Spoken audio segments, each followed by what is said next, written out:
Chapter 4. The Drive Out. In peace I will lie down and sleep.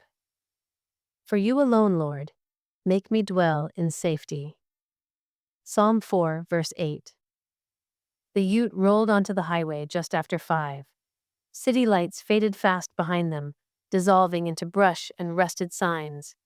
The hum of the tires settled into a steady rhythm, low, almost comforting. Ruthie sat rigid in the passenger seat, one hand on the door handle, the other pressed flat against her thigh like she had to hold herself in place. She didn't say a word, and James just drove. Wind curled through a crack in the window, cool against their skin. The silence wasn't awkward. It was deliberate. James knew better than to crowd the moment with noise. An hour out of the city, James broke the silence.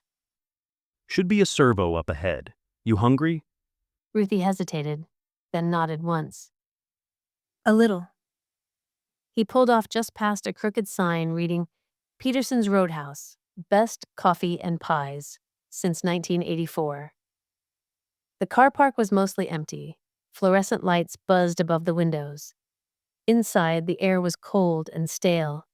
Fridges hummed. A deep fryer crackled behind the counter. Somewhere overhead, a speaker played pop songs from 10 years ago, loud and echoing. Ruthie stopped just inside the doorway. Her pupils narrowed, shoulders lifted. She scanned the room like someone checking for exits, not specials. You okay? James asked gently, his voice low. She didn't respond, but she stepped inside. James moved with her, not intruding, just steady and near, like a shadow offering comfort. He nodded toward the chalkboard sign above the counter, its white lettering smudged at the edges. Pie, chips, and drink for $10, it read. James tipped his head in its direction.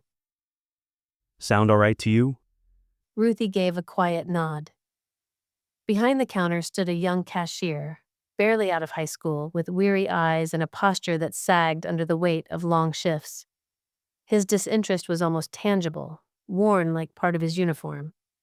He hardly looked up as James and Ruthie approached to order.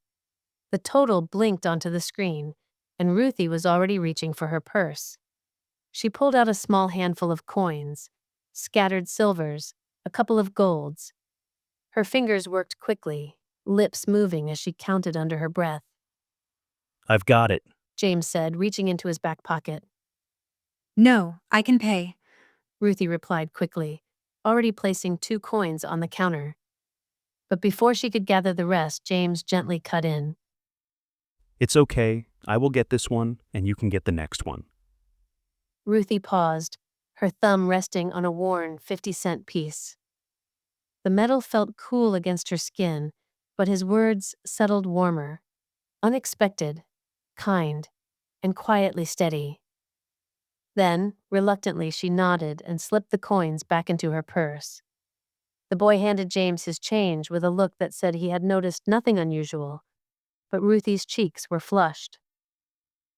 They took their food to a metal bench bolted to the floor near the window.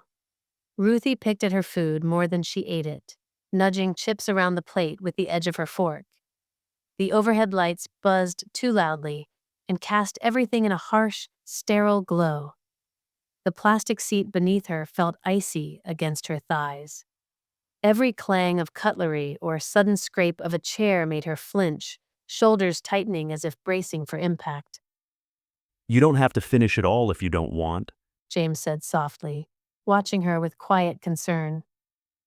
I'm fine, James. Ruthie replied. You're not. His words weren't sharp, just true. They settled between them with the weight of something known. She glanced up at him then. Her eyes were tired, rimmed with shadows. There was no defense in her face, just honesty. No, She whispered. but I'm trying. James gave a small nod, steady and sure. You don't need to try around me. Then Ruthie turned and stared out the wide glass window. After a long moment, she said, I honestly thought leaving would feel more freeing, like I'd finally be able to stand up straight without fear of being knocked down. But it doesn't feel like that at all. James didn't interrupt. She kept talking, voice low, almost clinical. It feels like I stole something, like he's going to show up any minute and make me give it back. James shook his head gently. You stole nothing, Ruthie. You only reclaimed what was always yours. Ruthie just shrugged, falling quiet again. She looked down at her arms, where bruises were already deepening in color, evidence of a day that had marked her in more ways than one. There weren't words big enough for the fear and guilt swirling inside her, so she let the silence speak instead as they finished their meal and headed back to the ute. Back in the ute, Ruthie settled a little deeper in her seat, still upright, still alert, but her grip on the door handle loosened. The land widened the further they drove. Ruthie had never been this far outside the city. Trees lined the road, dark silhouettes against a starlit sky. James slowed near a weathered mailbox with peeling paint. We are almost there, not long now. Ruthie didn't speak, but she breathed, one long, full breath, as James turned onto the gravel drive. A house came into view slowly. Whitewashed timber, a porch with a lean. One front window lit warmly against the hush of night. James parked and cut the engine. In the sudden quiet, the low chirp of crickets rose. Bear bounded to the driver's side as the ute came to a stop, nose pressed forward, investigating not just James's return but the unfamiliar scent of an unknown visitor. His whole body vibrated with barely contained excitement, tail thudding against the dirt in slow, eager sweeps. He didn't bark, just bounced on his paws, eyes shining with anticipation, making it clear he'd spent the whole day waiting for James to come home.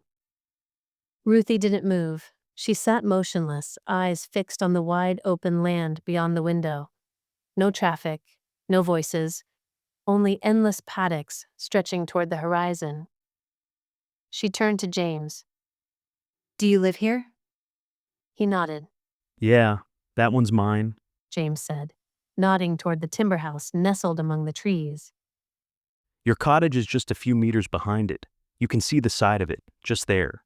He said as he tilted his head slightly, motioning with a subtle gesture toward the smaller building tucked just out of view, its edge barely visible beyond the main house.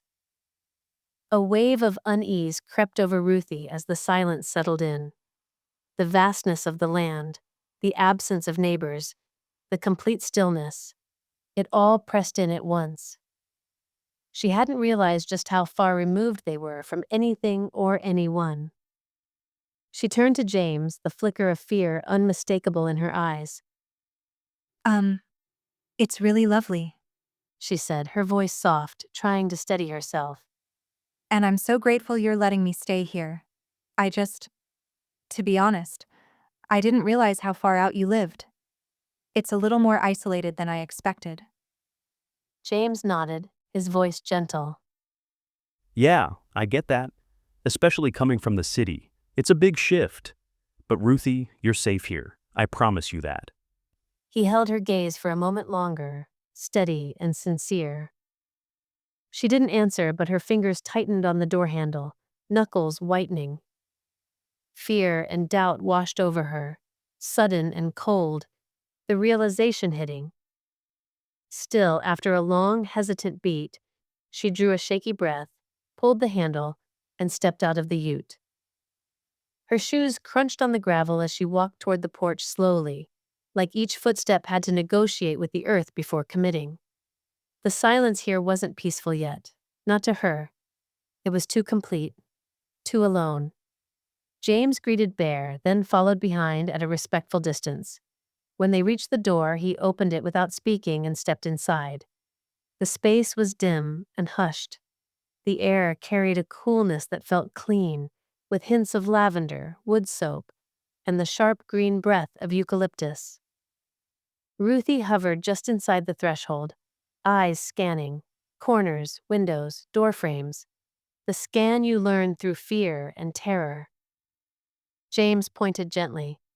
Towels are in the wardrobe, tea above the stove. She didn't move. Bear, meanwhile, had padded up the steps and now sat just outside the doorway, ears relaxed, eyes on her. His tail thumped once, low, calm, not eager, just steady. Ruthie looked at him. Her shoulders dropped, just slightly, but enough to notice. Are you okay with dogs? James asked, tone light. She gave a small nod, eyes still on Bear. James gave a quiet command and Bear responded instantly, trotting over like he'd been waiting for permission. He pressed his head gently against her side.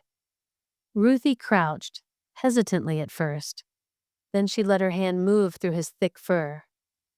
Bear leaned into the touch, offered one slow lick to her wrist, then stayed close, a comforting anchor. Something in her posture eased. James watched them, He likes you. he said. Doesn't hand that out to just anyone. He paused, then added, He can stay with you tonight, if that feels better. Or I can take him back to the house. Ruthie hesitated, hand still on Bear's neck. He can stay. She said just above a whisper. James nodded. He'll guard the door better than I, or any lock could anyway. She didn't smile, but something on her face softened. James took a step back toward the door. There's a key on the table. It's yours while you're here. She didn't speak, didn't have to. James lingered a moment longer, then tipped his head slightly. Been a big day. I'll let you get some rest. He stepped back, careful not to crowd the moment. Then he pulled the door closed behind him. No creak, no slam, just the soft finality of wood meeting wood. Thank you for listening to this chapter of Healing on the Land. If this story has touched your heart, I'd love for you to come join me for the next chapter. You can find it here on this channel. If you'd like to support more Christian storytelling, you can purchase the full book or make a donation using the link in the description. Your support, no matter the size, helps us to continue writing stories of faith, healing, and hope. And don't forget to like this video and subscribe to this channel. May God bless you, and I hope you have a lovely rest of your day.